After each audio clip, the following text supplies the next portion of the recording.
We remember her, Alveda came and spoke in our church, and we're so happy to have her. Would you please give her a round of applause, a thundering round of applause? We're so happy to have her. Now that's the Philadelphia style.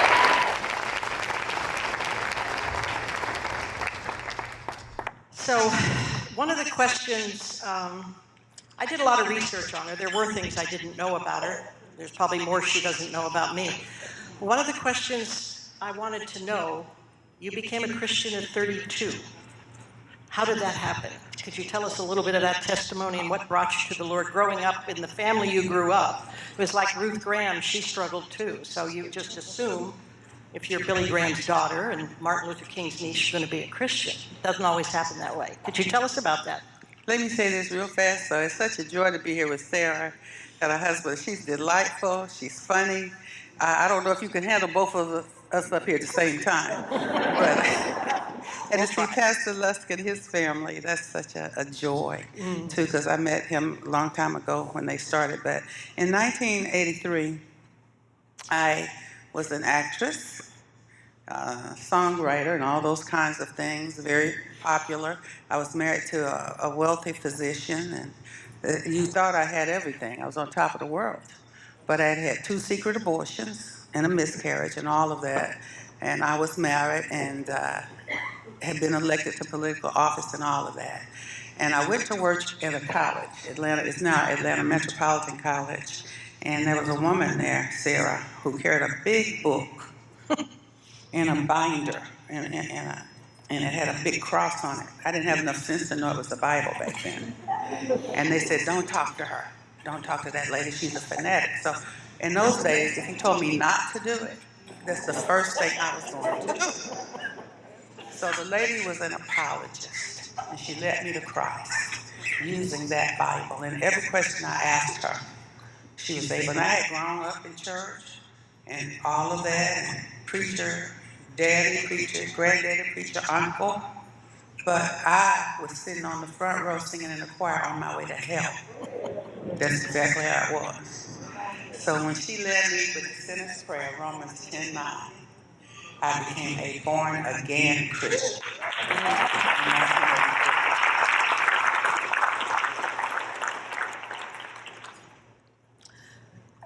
You've been very open and honest in the past about the 2 abortions you just referenced. In researching again and reading some things, you described the first one, was it? That was like you didn't even know you'd had it? Right. Could you explain that? I can, and I don't know if you're going to come back to this later. So even when I was conceived, and abortion was illegal, but my mother wanted to finish college. And so her mother said, let's go talk to our pastor who's going to be your father-in-law, Martin Luther King Sr. And back then, they were not doing legal abortions because that was in 1950, but they had a process called a D&C. And so all you had to say was, my stomach hurts and I don't know why. That's all you had to say. And you go to a doctor and they remove everything to examine it. Okay? So granddaddy at the time said, you can't do that. I saw this baby in a dream 3 years ago. She has bright skin and bright red hair. And she's going to bless many people. That was me. He saw me in a dream 3 years before. So prophetically, I was going to, years later, get married, be a feminist, vote for abortion, and all the things that was going on at that time. And I was going to have 2 abortions. One was a D&C, and the doctor did it when I went back after my live birth to see if I could get a rabbit test. That was real barbaric. Long story, how they found out if you were pregnant, but it involved taking fluid from the mother, shooting in the rabbit died, you were pregnant. Okay, barbaric if you're under 40. I'd forgotten about that. Rabbit test. But instead of doing that, he said, you don't need another baby, let's see. He did an examination, but it was a local D&C without anesthesia in his office. So here I was, not quite figuring out what had happened. And then he says, well, don't talk to your family. Don't tell your family about this. Don't tell anybody at church. He was a trustee on the board at the church. But go to this place, Planned Parenthood. They're pretty new in town. This was in 1970, and they'll tell you what to do. So for the next 3 years, I became one of Planned Parenthood's biggest clients. In 1973, I'm separated from my first husband, had the live baby and the abortion that he had done with the DNC, and I was pregnant again. But on my birthday, January 22nd, abortion became legal in 1973. So a few months later, I had a legal abortion. And they were lying, it's a lump of flesh, just a blob of tissue. It won't hurt as bad as pulling a tooth. Well, yes, it does. It hurts worse, with much longer effects. So I went through all of that, but then I get pregnant in the mid-70s, and I'm going to have an abortion on my own. Now it's legal. And I agree that a woman has the right to choose what she does with her body, and she does, but the baby's not her body. See, they don't explain that. So here I am, and Granddaddy says, oh, no, that's my great-grandchild. We're not doing that. And so I married the father of that child, and we had 5 children together. So that's how I have 6 living children, 2 aborted children, and a miscarried child. Well, you can speak to this topic from many angles as a result of that. Okay. One of the ways in which you have described abortion, you've called it a womb lynching, you've called it a crime against humanity, and racial discrimination. Yes, ma'am. Now, I know from my exposure and my experience in the field that more black babies are aborted than are born alive, which in a sense is racial discrimination. A lot of the pregnancy abortion clinics are put up specifically in neighborhoods like that. Yeah.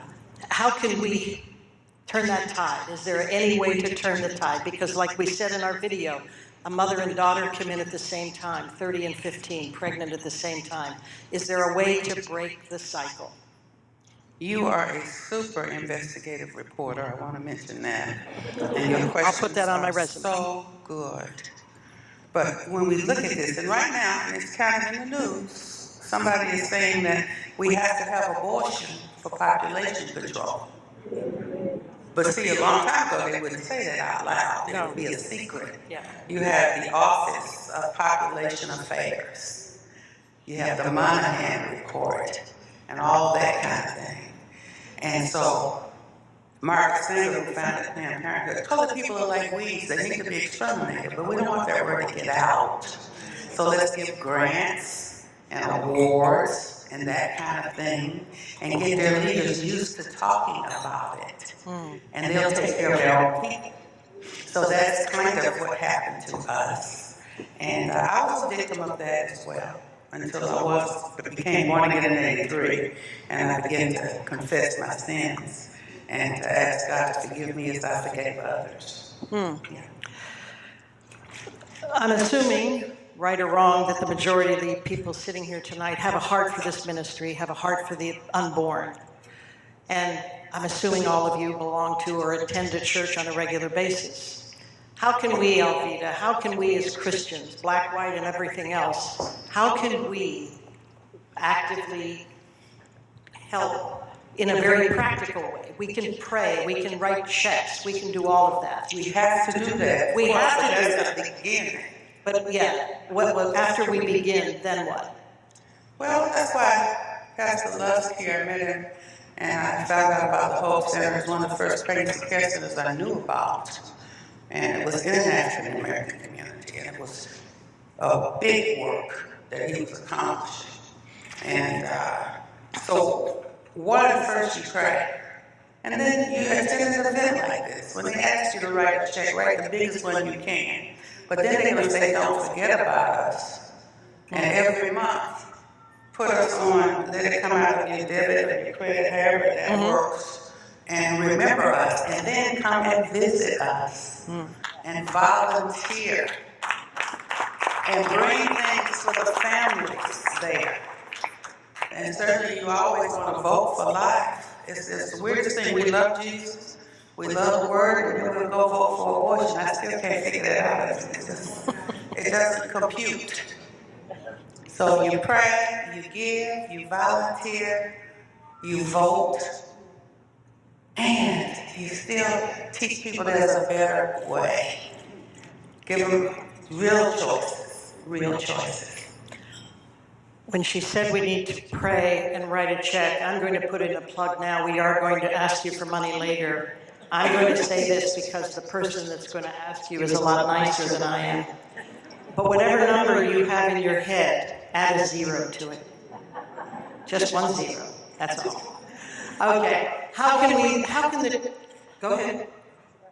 It's not. Okay. Moving forward, we know now what we can do. And I think right now is the time that we have a little surprise, okay? Everybody take your seats and, oh, what's that up there?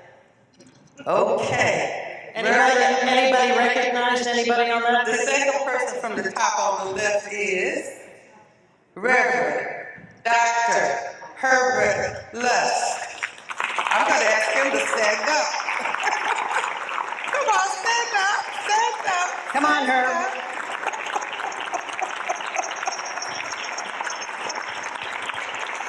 Okay, I brought him a gift tonight, a wonderful book, and he's not one of the authors there, but this is the next book that's getting ready to come out, giving the history of the Black pro-life movement in America, 19th, 20th, and 21st centuries. And we have some pioneers, and one of our favorite pioneers is sitting here tonight. So one more hand. We couldn't give it away, we couldn't.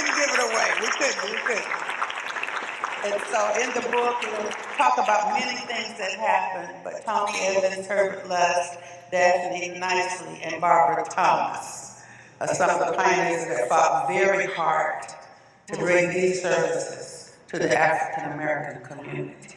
Give God the glory one more time. So that's just that will be in the book, but that's the draft. The book is still being put together, and it'll be out probably in October. Okay. Okay, thank you.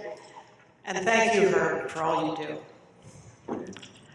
Okay, we all have friends, pro-choice friends, or people who say they're pro-choice. I wouldn't have an abortion, but it's fine if you do, kind of a situation. How do we talk to them?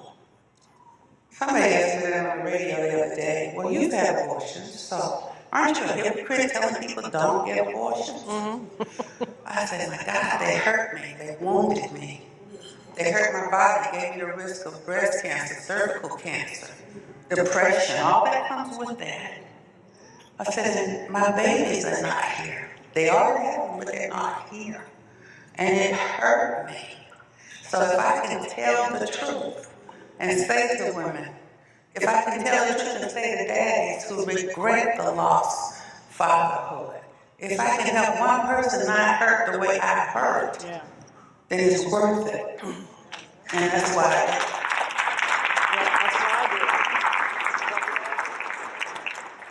I second that because I too had an abortion, which is one of the reasons I'm sitting here. Because of what she said. You don't ever want anybody to experience what that is. You think you're doing the right thing, you're not. You know you're not. In your heart, you know you're not doing the right thing. You're being selfish and thoughtless and caring about nobody but yourself. Okay? And the pain lasts your whole life. Or scared. Sometimes people are scared too. Well, scared, or yeah. pressure. You know, you don't do this. The boyfriend will leave if you don't have parents your will kick you out of the house, so you won't graduate.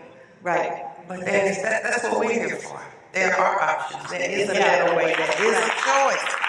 And you see on the video, you can see how much good they're doing. With babies that someone else doesn't want. Mother Teresa said there are no unwanted children, only unwanted pregnancies. Every child is wanted. God doesn't allow a child to be created that he doesn't have a place for. We have to remember that. As Christians, we have to stand up and speak up, okay? All right. I'm not the speaker, she is. You're doing well, we both are. Yes. Us together. We're like sisters, you know? We are. Hope Center is unique in many ways. One, it serves primarily an African American community, and Herb has taken abuse and all kinds of things. And I can't relate for obvious reasons, but we need to eliminate the color issue. And how do we do that? People ask all the time. I've met many racists in my life, and I've met people who are not racist. And the real definition for a racist, and it really doesn't have as much to do with skin color as we think, because anybody can be a racist. A racist really is a person who thinks that skin color divides the human community into different races and tries to define a human being by skin color. And then one race has to be superior, one race has to be the victim. There's one human race, science proves that, and the Bible says, of one blood, God made all people to live together on the face of the earth. And so we have to repent to God, Father God, I bought the lie from the devil that I'm a different race. And so if my race wants to be superior, I've got to make another race inferior. So racism is really a Western socially engineered concept. We are one race. And that's why people would ask me, and they go, my race needs to get along with your race. I'm colorblind. I said, if you're colorblind, you need glasses. Because you can't see. Jesus is sight to the blind. So it's not cute. I'm colorblind. I don't see color. Something's wrong with you really bad. We have to see color, but celebrate color. Because I used to do this, see if I can do it tonight. Y'all don't know, I am a Christian. I'm sorry, but this is Star Trek, okay? You know, Leonard the boy. So I said, okay, what planet were you born on if you got one human race, okay? So we have to stop being racist and consider. That's why my Uncle Martin Luther King Jr. said we must learn to live together as brothers. And I'll add as sisters. He didn't say cousins, he didn't say different races, he said brothers, and I'm saying sisters. So what difference does it matter what color your hair is, your skin is, and all that kind of stuff? Good, thank you. If you had one opportunity, and this is it right here, to speak to these people, and we have a cross-section here of colors and genders and denominations and who knows what in the room. What is the single most important thing you want them to take away from this night in terms of their role in saving lives beyond the prayer and the money? What can we do? How can we do better? I mean, abortion is going down. The number of abortions is dropping. We don't know why, but that's a good thing. It's a very good thing. But what would it be if you could winnow it down to one thing? What would that be that you can think of? Well, abortion is going down. Hope the Senate can tell you why, because they're saving babies. That's one thing. That's one reason. And so what we all must do is to do our part. Everybody in here can pray. And everybody in here can give. That's the beginning. But not just the biggest gift you can give tonight, but then every month, because it'll depend on that. And then you have to vote for life. And Christians, oh, well, I don't have to vote because let God handle it. I'm going to write Jesus on the ballot. Come on. Give unto Caesar what belongs to Caesar, and God what belongs to God. So do your civic responsibility. And then teach and advocate. So do your part, and it will work out just fine. Okay. Well, we can all pray. We know that. And that is, we underestimate, I think, in many cases, the power of prayer. Prayer changes things. It truly does. We've all, I'm sure, had an experience, at least one in our lives, where someone prayed for us and things changed. And God's listening. God creates these lives that He's asking us to stand up and fight for. There's a bill now before Congress. I don't know that I have the right name, Born Alive Survivors Act. Infant Protection Act. There are states, as you know, that are allowing babies to be born and then terminating their life. Yeah. New York passed it, Virginia either passed it or tried to. Another state is trying to sweep the country. But people are fighting back. I just heard everybody go, no, it really is happening. Honestly, Yeah. it is. Yeah. And Alveda's on the board and a representative of an organization called Priests for Life that are very, very, very active in the pro-life realm. Right. Can you speak to this act and how can is there anything we can do? Call our representatives, call our congressmen, our senators, what? We left the yellow card on your table. You can fill it out if you want to get more information. I'm at civilrightsfortheunborn.com. It's not just about black babies and red babies and yellow or brown. It's about human babies.